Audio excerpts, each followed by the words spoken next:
Bahay ni Tata Eddie. Tay! Tay! Pinaubo.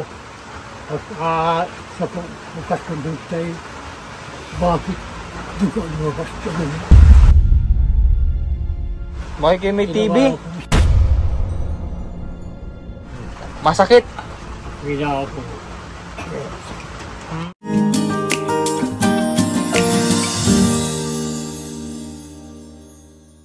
So ngayong araw nga ay meron tayong bibisitahin si Tate Eddie. Pinuntahan ko rin ngayon para malaman din natin sitwasyon niya ngayong binabagyo, ngayong bumabagyo, at magdadala tayo ng tulong para sa kanyang pangunahing pangangailangan. So, salamat sa ating sponsor na si Ma'am CCNKP na nagbigay po ng tricycle. Thank you very much po, at talagang nagagamit ko po ngayon kahit na umulan, tuloy-tuloy lang din sa misyon. At ibang-iba po talaga sa ginagamit kong motor na pag ganitong panahon po ay hindi talaga makakalabas. Pero ngayon nakakalabas na ako kasi nga kahit paano ay meron tayong bubong na masisilungan kapag ganito yung sitwasyon.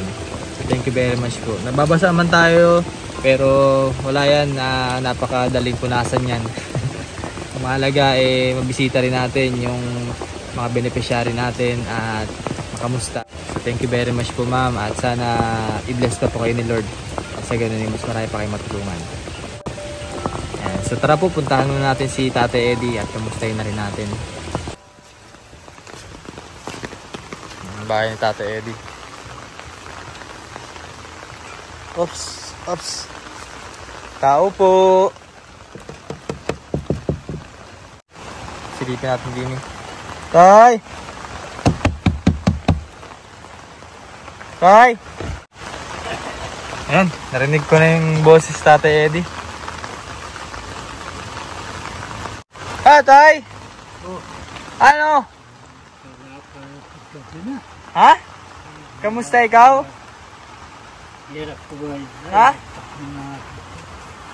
Napasok muna ako para ako hindi mabasa. Natin. Siya mo pala? Oo, ako lang. Ay.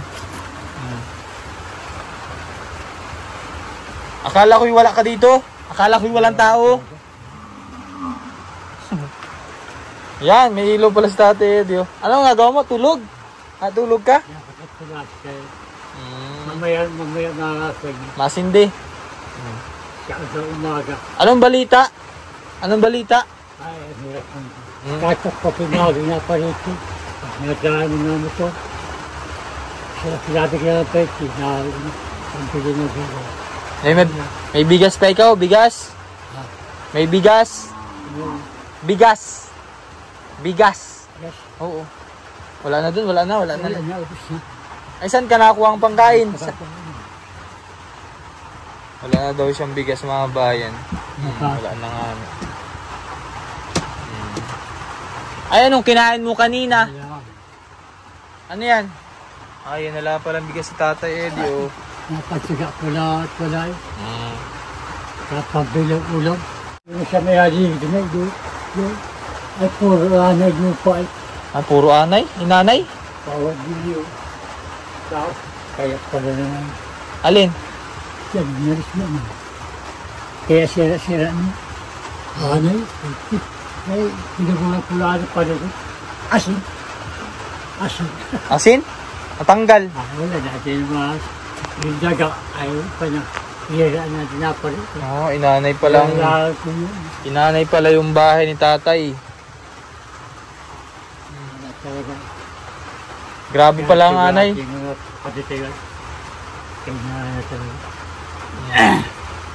Nawala ng table mo dito. Ay, mga sirong anay. Ha? Ano po? Anay. Ano na rin ang anay? Ay, kinain na. Kaya pala ganito na mga bayan, talagang inanay agad yung bahay ni Tatay. Kaya ko ito sa kanyari. Nilatan nito. Lagyan ng lata. Lagyan mo ng lata. Di ba Alia, abigyan kita ng plain sheet. Plain? Oo, abigyan kita ng plain sheet ay. Siya po malagay dyan. Oo, dito natin nalagay oh.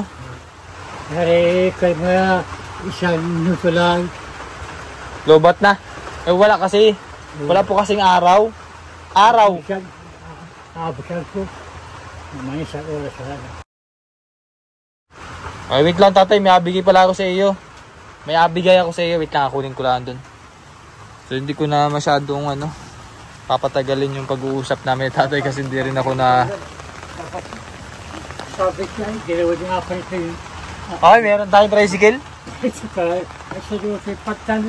Wala pala. Wait lang po. Mahirap din kasi mga bayan na kausap si tatay. So hindi ako naiintindihan. So ibibigay ko na lang yung para sa kanya. Sa ganun ay makapagpahinga din siya.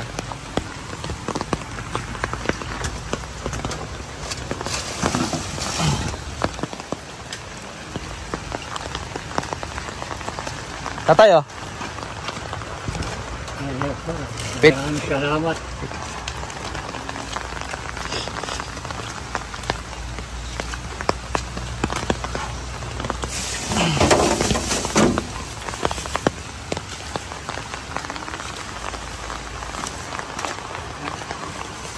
Open mo, open. Ayan. Ayan mga bayan ay galing sa ating sponsor na si Ma'am Bell and Ma'am Evelyn. So hinati ko po, pinagati ko sa tatlo. Minibigay na ako kay Kuya Jimmy. May mga chocolate. Ayan, balik kay tatay naman, nag-jacket. Ayan o. O tatay, kapag kinalamig Ganda po no? Ito. Sombrero. Ha? Sombrero di, apal na natin. Salamat. Ito po. Pulpit tayo na ako tinawag sa babawasan. Hindi ka nagatutbrush? Lagi. Hindi ka nagatutbrush tatay.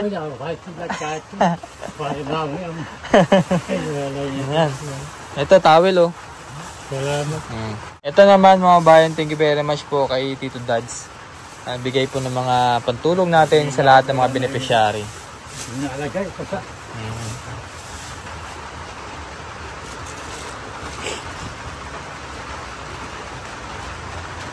Hindi na ako sa iyo, pasalamat sa inyo. Na kayo na nagkapulis sa akin. Kaya mo tay. Mahalaga ay mahalaga ikaw ay safe. Sukal. Ayos. Yun o. Ito mga bayan, yung laman ng ating mga Ito, may bigas po din ni tatay. Yan, bigas sa bigas. Ayan o. Dagdag mo sa bigas mo. Pang kape. Saan yung kape dyan? Ito, kape tatay o. Kape. At syempre, tatay, meron pa akong bigay sa iyo. Tatay, meron akong ibibigay sa iyo. Tatay galing kay Ma'am Nida. Sa mga kailangan kami mapirma. Sa akin malapat salamat nga sa inyo. Kung sino man na iyo, makilala ko siya ang mukha ng iyong amo. Mabili ka ng ulam. Ha? Tapos mabili ka nito. Mabili ka niyan dyan sa pera. Ano yan? Sa ubo? Sa ubo? Ubo? Ubo. Ikwalap sa kampwal, maraming ko. Dahil sa poster, barangay. Hiningi mo doon? Hiningi mo? Ito, pa, yun ang kapigay. Kapag nga ako bukas at pakuhaan sa tato, palibagong ID na nila. Palibagong ID. ID? Oo. May payong ikaw, payong? May payong ka? Payong, ganito? Meron ka dyan? Sige. Tatay, ako yung mapanik na. Maalis na ako. Na? Salamat sa. Masaya? Masaya ka? Masaya? Masaya? Masaya? Masaya? Hindi ako naintindihan, tatay. Papapulot ko rin. Papapulot ka. Tatalsik ko kanin eh. Tatalsik. Dahil lahat na. Sakit ang likod mo. Isang araw, hindi mo alam yun. Ano? Ha? Nang ano? Nasa sa buwan pa. Ba't nagsuka? Sukado ko. Ikaw? Bakit? Kaya pinakaya na o pinaubo. At sa bukas ko doon tayo, bakit dugo lumabas ko doon? Tsaka bakit kayo may ano? Sabi. Bakit kayo may TV? Tinawagan ko si Judyo na nagasilap ng mga tinawagan ko. Inilawala. Huwag tinawagin ano. Kalap kayo baka ko ng tasikil. Kaya sa hospital, hindi ba lang. May tumating naman sa tasikil. At bakit na pati umuwi na. Parisuro ko. Iniyanak. Eh, kamusta naman ikaw? Kamusta? Kamusta? Kamusta? Wala man nakakatid mo sa akin. Katid. Eh, kamusta ikaw? Anong balita? Anong balita? Anong balita? Masakit? Masakit? Wala ako. Kasi last time mga bayan ay pina-x-ray namin si tatay. Marami nga yung gamot. Ang kaso ko. Last time kasi mga bayan, pina-x-ray namin si tatay. Parang mga 6 months ago na ata yun. Mga ganun. Normal naman yung naging ano niyan, naging resulta sa x-ray. Wala naman siyang naging problema. Ewan ko lang kung bakit yung kinakwento ngayon ni tatay ay nagsuka daw siya ng dugo. Hindi natin alam. Ano, kasi last time sa mga vlog ko ay laging ganun yung sinasabi niya. Masakit daw yung kanyang lalamunan, kakaubo. Siguro lala na rin nung pag-ubo niya. Sa tinagal-tagal na rin. Kailangan pala nagpa-check up ulit si tatay. Wala problema ko. Pagwala isa pa ako. Pinagalakat pa rin. Wala ito. Anong nainom mong gamot? Gamot? Dito sa ubo? Pang-ubo? Ubus na. Wala ano nangyari. Kaya sa musik bibigay wala. Hindi natin siya makausap ng maayos kung ano yung masakit, kung ano yung nangyayari sa kanya. Kasi talagang wala siya naririnig. Yun ang mahirap kasi mag-isa lamang siya dito mga bayan. Naku. Maaga tumulog eh. Maaga na ako bukas. Punta ikaw doon. Punta ikaw sa center. Oo. Center. Oo. Barangay. Punta ikaw? Sa barangay center? Rinig. The best siguro talaga yan. Kung check up ito sa Tate Eddie. Kwento niya eh, nagsuka daw siya ng dugo.